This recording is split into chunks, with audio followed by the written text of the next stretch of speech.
L'infertilité du couple, un problème majeur de santé publique.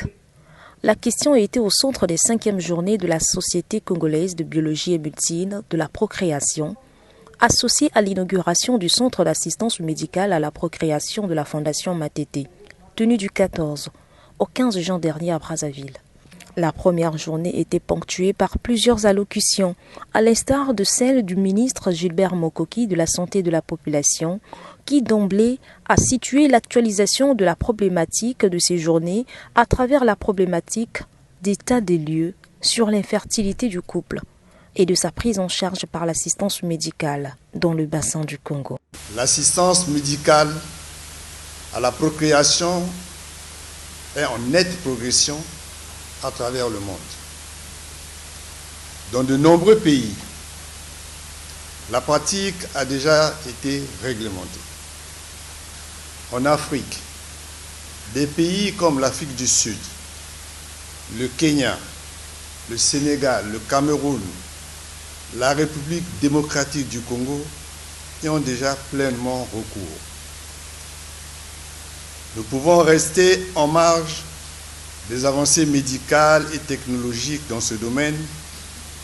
Notre pays, le Congo, s'apprête à inaugurer à son tour son premier centre d'assistance médicale à la procréation, marquant ainsi une progression dans l'offre des soins de santé et permettant de fonder de l'espoir au couple dans le besoin. Ces 5e journées scientifiques ont été rehaussées par la participation de plusieurs experts en la matière, venus des pays d'Afrique et d'Europe. C'était un moment d'échange et de partage d'expériences basé sur plusieurs thématiques.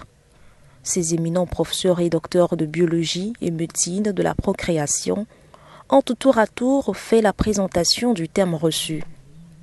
À l'exemple du docteur Yolande Kapendi de la République démocratique du Congo, qui a expliqué les causes de l'infertilité, l'échographie et la prise en charge. On va retenir de l'infertilité féminine. Dans l'infertilité féminine, c'est surtout les dysfonctionnements de l'ovulation, les dysfonctionnements ovulatoires. Et en première ligne, ce sont les ovaires micro-polykystiques. Parce que leur responsabilité, c'est dans les cycles anovulatoires. Donc, ce qui va se passer, que ce soit avec le syndrome des ovaires micro-polykystiques, l'obésité, dans les gains de poids comme dans les pertes de poids. Les femmes hyperactives sportivement donc, vont à la fin développer ces dysfonctionnements ovulatoires avec, pour la plupart, de cycles anovulatoires. Et donc, à la longue, présenter un problème de fertilité. Dans une exploration PMA, et puis vous présentez des résultats auxquels on peut s'attendre quand on pratique une échographie dans un cas d'infertilité. L'échographie, je le rappelle, c'est un grand et ancien moyen d'exploration gynéco-obstétricale et qui présente quelques particularités quand on l'utilise en PMA. Le docteur Julien Matete, président du comité d'organisation, quant à lui, s'est focalisé sur la pratique de la procréation médicale assistée, PMUA, en sigle dans la sous-région, expérience de la Fondation Matete. Comment a été réalisée la ponction des ovocytes pour recueillir le liquide folliculaire et le recueil du sperme. Les données épidémiologiques de l'âge, du statut marital, de l'exposition aux toxines et des antécédents médico-chirurgicaux, nous avons ce graphique qui ressort. La plus grande tranche de nos patientes, c'est celle qui va de 40 à 44 ans. Donc les femmes viennent quand même assez tard à la recherche de la fécondité. Et l'âge suivant, la tranche d'âge suivante, c'était celle qui va de 30 à 34 ans. Mais l'âge moyen, donc de notre étude, l'âge moyen était de 38 ans, avec des extrêmes de 26, la plus jeune patiente qui est âgée de 26 ans, et la plus grande vieille incluse était âgée de 49 ans. La première journée a été scellée par une table ronde sur la loi de la biotique. Les panélistes venus des deux rives du Congo ont largement échangé sur leur expérience.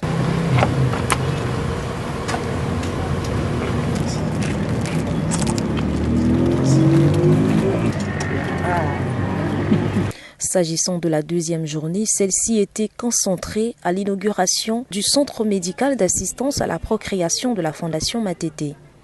Ce premier centre au niveau national a pour objectif de garantir les soins de fertilité aux couples infertiles, tout en appliquant les meilleures techniques d'assistance médicale à la procréation basées sur la rigueur scientifique et l'excellence médicale.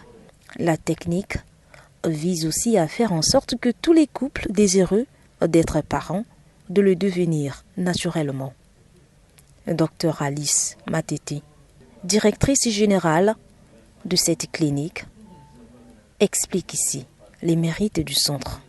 Ce centre représente non seulement une avancée technologique et scientifique, mais aussi un symbole d'espoir et de possibilités pour de nombreuses familles.